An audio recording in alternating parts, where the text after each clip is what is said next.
माँ की देखभाल। माँ अस्पताल में एक बेड पर पड़ी थी। अस्पताल के बरामदे में उसके दो बेटे और एक बेटी चिंता में टहल रहे थे।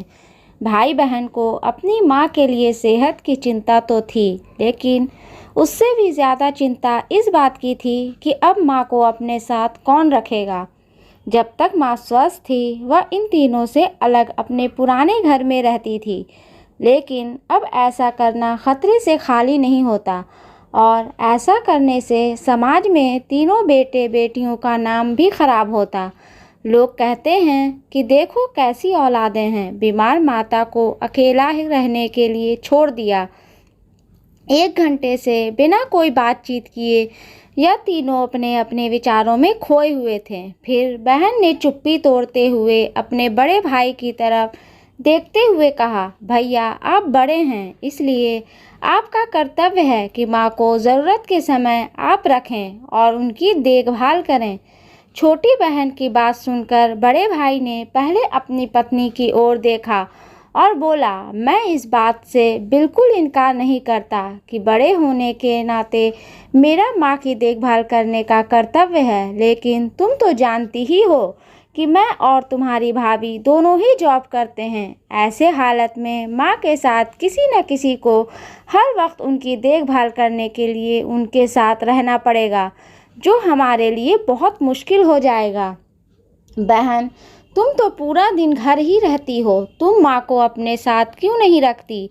पैसों की चिंता मत करना, जो भी खर्चा आएगा मैं दे दूँगा। राजू भैया, आप तो जानते ही हैं कि मैं माँ से कितना प्यार करती हूँ, लेकिन आप यह भी जानते हैं कि मेरे ससुराल वाले कैसे हैं। मैं यह बिल्कुल बर्दाश्त नहीं कर पाऊँगी कि कोई मेरी माँ को और मेरे भाइयों को भला बुरा कहे। इसलिए अच्छा यही होगा कि माँ को विजय भाई के यहाँ रखा जाए। बड़े भाई राजू ने भी छोटे भाई विजय के यहाँ माँ को रखने के लिए सहमति जताई। आप यह कैसी बात कर रहे हो? क्या आपने नहीं देखा है कि माँ को कभी भी मेरे घर 2 दिन से ज़्यादा रही ही नहीं है? उसका मेरे यहाँ मन लगता ही नहीं है, फिर कैसे वह इतने दिन मेरे घर रह पाएगी? छोटे भाई ने अपनी असहमति जताते हुए कहा। इससे पहले कि इस चर्चा को कोई नतीजा निकल पाता, एक नर्स वहां दौड़ते हुए आई और कहने लगी, क्या आप ही वार्ड नंबर 4 में भर्ती मरीज के रिश्तेदार हैं? आपको डॉक्टर साहब अंदर बुला रहे हैं।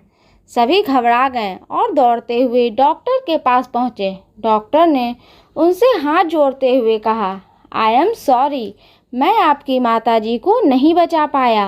डॉक्टर की इस खबर से सबके चेहरे पर झूठी मूठी दुख की परत तो चढ़ा दी थी, लेकिन सभी के दिल के किसी कोने में इस बात की खुशी भी छुपी हुई थी कि अब उन्हें माँ को नहीं संभालना पड़ेगा और माँ की वजह से उन्हें परेशान नहीं होना पड़ेगा।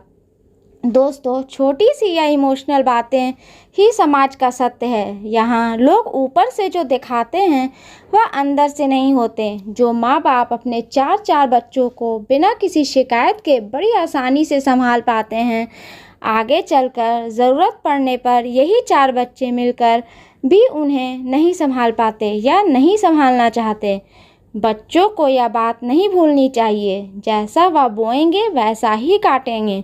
अगर आज वह अपने माँ बाप के साथ बुरा बर्ताव करते हैं, तो उन्हें यह याद रखना चाहिए कि उनके बच्चे भी बड़े होंगे और वह भी बूढ़े होंगे। जो उन्होंने अपनी माँ बाप के साथ किया है और उनके बच्चे भी उनके साथ वही करेंगे।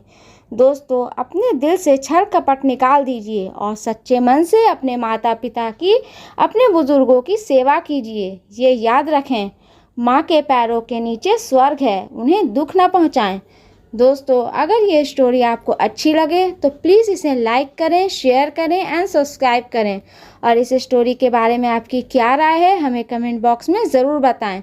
और हाँ, बेल आइकन को प्रेस करें, क्योंकि ऐसे ही आने वाली स्टोरी आप तक सबसे पहले पहुंचती रहेगी। धन्यवाद।